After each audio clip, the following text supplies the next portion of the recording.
குருவே துணை. நம் வாடிக்கையாளர்கள் அனைவருக்கும் வணக்கம். இன்றைக்கி நம்ம எந்த நட்சத்திரத்தை பற்றி பார்க்க போகிறோம்னா, செவ்வாய் நட்சத்திரத்தை பற்றி தான் பார்க்க போகிறோம். செவ்வாய் நட்சத்திரம் என்னென்ன நட்சத்திரம்னா, மிருகசீரிஷம், சித்திரை, அவிட்டம். இதில் நம்ம மிருகசீரிஷம் முன்னாடியே பார்த்துட்டோம். இப்போ சித்திரை, அவிட்டம் 2 நட்சத்திரமும் நம்ம இப்போ பார்க்க போகிறோம். இந்த செவ்வாயினுடைய நட்சத்திரத்தில் பிறந்தவங்களாம் வந்து சுறுசுறுப்பானவர்களாக இருப்பீங்க. அதிகார தோற்றம் அதிகமாக இருக்கும். அதே மாதிரி எதுவுமே வந்து வேகமாக செய்யக்கூடிய இது சுறுசுறுப்புனாவே அது வேகம்தான். அதில் வந்துடும். தலைமை தாங்கக்கூடிய பொறுப்பில் இருப்பீங்க. மற்றபடி வந்து உங்களுக்கு நல்லது நடக்கணும் அப்படின்னு ஒரு நல்ல காரியம்லாம் உங்கள் வீட்டில் பண்ணுறீங்க, பிடிக்கிறீங்க, ஃப்ரெண்ட்ஷிப் வச்சுக்கிறீங்க, அந்த மாதிரிலாம் இருந்தால் நீங்கள் உங்களுடைய நட்சத்திரத்துக்கு நட்பு நட்சத்திரக்காரர்களை வச்சுக்கோங்க. அப்படி வச்சுக்கிட்டா உங்களுக்கு வந்து நல்லது, ரொம்ப நல்லதாக நடக்கும். ஏன்னா உங்களுடைய நட்சத்திரம் வந்து உடைப்பட்ட நட்சத்திரமாக இருக்குது. ஏன்னா கன்னிராசியில் 1, 2 பாதமும், துளாராசியில் 3, 4 பாதமும் இருக்குது. அதேமாரி அவிட்ட நட்சத்திரம் வந்து மகரத்தில் 1, 2 பாதமும், கும்பத்தில் 3, 4 பாதமும் இருக்குது.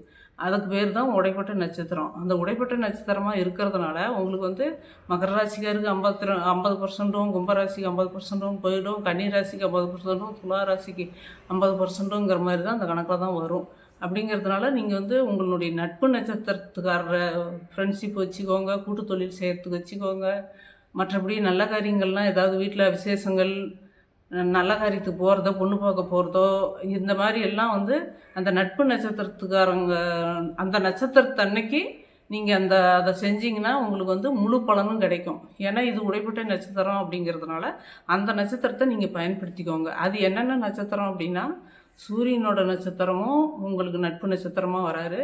குரு பகவானோட நட்சத்திரமும் உங்களுக்கு நட்பு நட்சத்திரமாக வராரு. சூரியனோட நட்சத்திரம் எது அப்படின்னா, கிருத்திகை நட்சத்திரம், உத்திர நட்சத்திரம், உத்திராட நட்சத்திரம். அதே மாதிரி குரு பகவானோட நட்சத்திரம் எது அப்படின்னா, புனர்பூசம், விசாகம், பூரட்டாதி. இந்த நட்சத்திரத்தன்னைக்கு எந்த நல்ல காரியம் நீங்கள் செஞ்சாலும் உங்களுக்கு வந்து அது வெற்றியில் போய் முடியும்.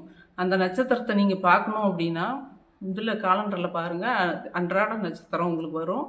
அந்தந்த நட்சத்திரத்தன்னைக்கு பார்த்து நீங்கள் ஒரு நல்ல காரியம் செய்யுங்க, உங்களுக்கு நல்லதே நடக்கும்.